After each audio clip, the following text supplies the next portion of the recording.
Halo Gemini, selamat datang dan terima kasih sudah mampir. Semoga kamu dalam keadaan sehat. Ini adalah reading timeless, jadi kapanpun kamu nonton reading ini adalah waktu terbaik kamu mendapatkan pesan ini ya.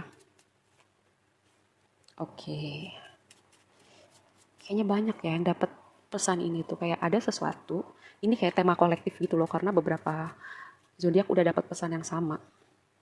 Kayak kalau misalnya ada suatu keadaan nggak berjalan seperti yang kamu mau, itu yang pertama.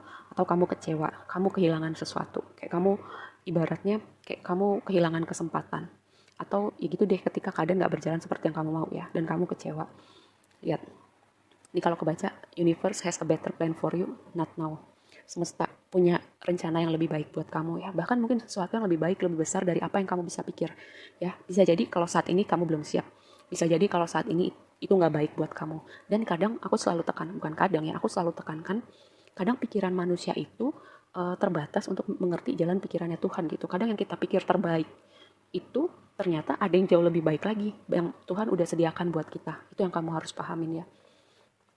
Lalu yang berikutnya, ada sesuatu yang there's something fishy about the situation. Kamu gini, um, apapun yang kamu hadapin sekarang gitu dengan orang-orang di sekitar kamu harap berhati-hati, bukannya mau bikin parno, tapi lebih kayak apa yang kamu sampaikan pada orang-orang tertentu, apa yang kamu lakukan, atau orang-orang tertentu yang terlihatnya baik, ini sebuah reminder bahwa yang terlihat baik nggak beneran baik, belum tentu beneran baik juga. Ya, lihat, tough times is about to end. Kesulitan kamu, tantangan kamu sedang dalam proses menuju akhirnya dan kamu akan memasuki sebuah situasi baru yang lebih ringan, yang lebih terasa seperti angin segar gitu yang memasuki kehidupan kamu. Dan ini highlightnya, ini pasti banyak yang seneng. Ada secret admirer gitu. Mungkin orang ini akan ngomong sama kamu, mungkin juga enggak. Karena yang namanya secret admirer itu kayak apa ya? Makanya yang namanya secret karena apa, dia kalau ngomong mungkin dia punya kayak kekhawatiran kalau perasaan dia nggak bersambut. Jadi dia jauh dari jauh aja gitu mengagumi kamu, menyukain kamu.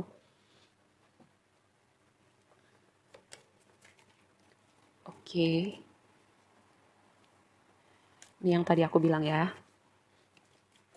Sebentar ada yang jatuh.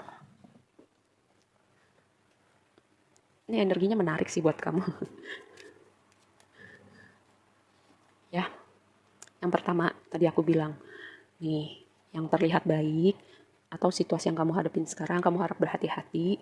Gak semua orang punya intensi yang baik sama kamu. Jadi kalau kamu misalnya berbagi cerita atau berbagi rahasia, terutama tentang hal-hal pribadi gitu ya, atau tentang sesuatu yang sensitif gitu, berhati-hati dengan siapa misalnya gitu ya, berhati-hati dengan siapa kamu bercerita, atau dengan situasi yang kamu hadapin sekarang. Dare to romance. Bisa jadi ini aku mendapatkan, bisa jadi si secret admirer itu akhirnya ya mempunyai keberanian untuk bilang gitu, atau bisa jadi ini orang lain. Tapi yang jelas, untuk kamu para single nih, ini sinyal yang menyenangkan sih untuk kamu yang lagi menantikan seseorang.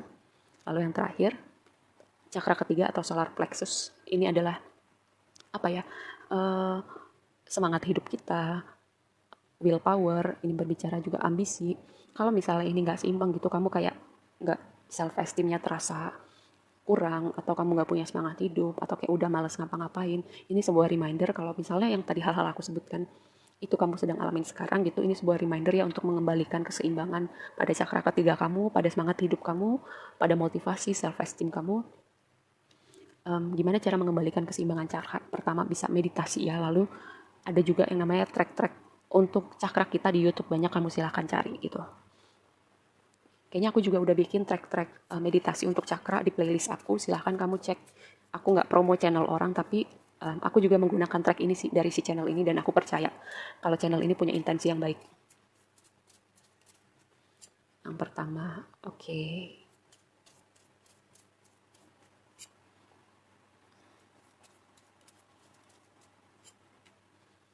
Pekerjaan.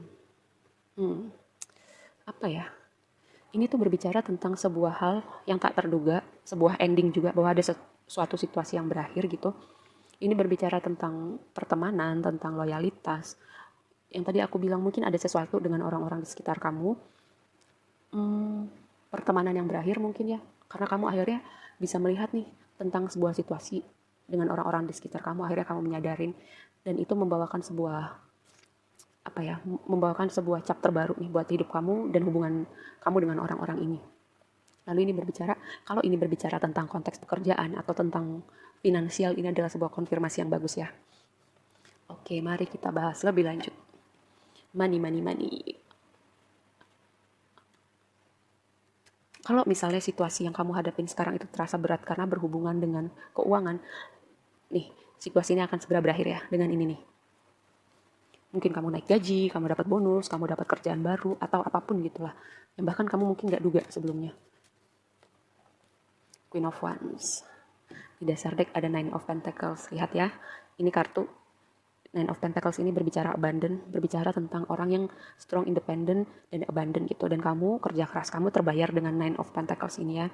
Ketika kamu mengekspresikan energi kreatif kamu, ketika kamu manifest dengan keyakinan gitu bahwa kamu bisa manifest sesuatu yang kamu mau gitu, manifest abundant kamu, manifest hubungan yang kamu mau, manifest apapun itu yang kamu mau wujudkan dalam realita kamu bisa. Dan ingat, kalau misalnya kamu belum bisa lihat itu sekarang, itu akan datang ke realita kamu. Tapi gini, waktunya semesta adalah waktu yang terbaik ya.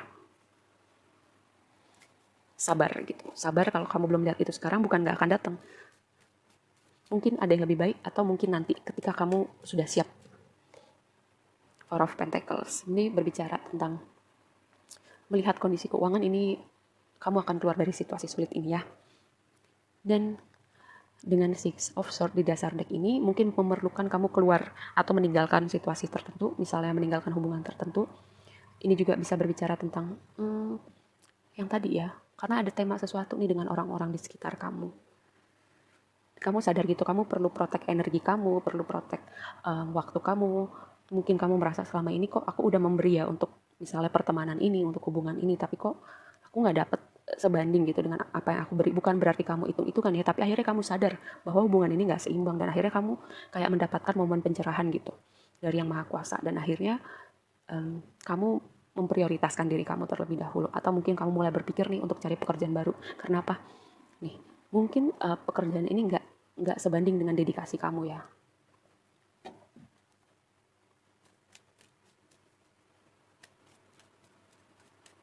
Yang berikutnya, tantangan kamu, kejenuhan, kebosanan, mungkin udah mulai nggak sabar juga ya.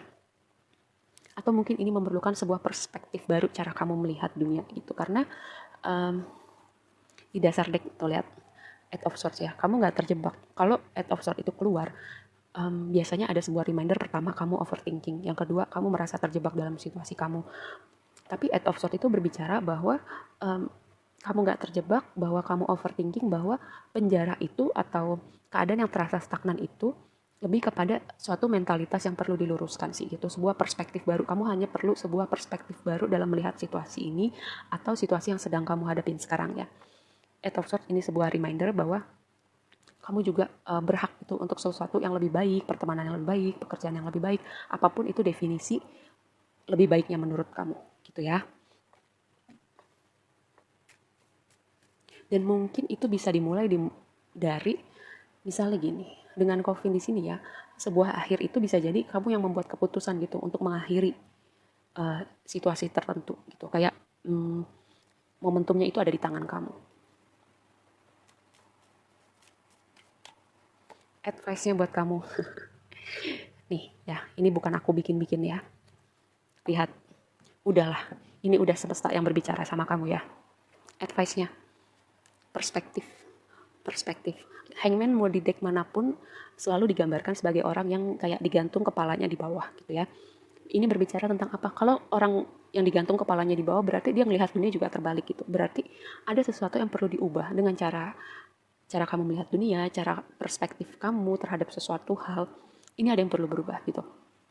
Dan kalau misalnya kamu resisten, semesta yang akan intervensi. Karena apa? Sebenarnya Tower itu ada berbicara tentang energi yang udah stagnan, dan ada ego gitu. Ego yang resisten untuk berubah, ego yang ketinggian, maunya apa ya? Maunya cara gue gitu. Maunya keadaan seperti ini terus. Maunya begini, maunya begitu. Tapi menurut semesta, kalau lu begitu terus, hidup lu jadi stagnan. Lu gak akan berubah, lu gak akan berkembang sebagai individu. Oke, ini waktunya diintervensi. Tower berbicara seperti itu ya. Bisa jadi nih, karena kamu resisten. Mungkin ini nggak buat semuanya, tapi gini, kalau misalnya kamu resisten gitu, itu yang bikin misalnya kontribusi terhadap kondisi finansial kamu saat ini. Mungkin itu diperlukan ya, kayak skenario-nya semesta membuat kamu keluar dari pekerjaan ini, atau semesta mengeluarkan kamu dari pertemanan ini atau dari hubungan ini, supaya apa? Supaya ada energi yang ngalir lagi, ada angin segar buat hidup kamu gitu. Antara kamu merubah perspektif kamu dan melakukan sesuatu dengan hal itu, atau semesta yang intervensi untuk kebaikan kamu ya. Yang terakhir,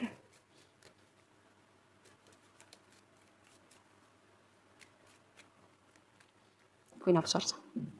Di dasar deck kan, pergi menuju cahaya, pergi menuju kebahagiaan kamu yang sesungguhnya, memprioritaskan diri kamu terlebih dahulu, dan punya standar gitu.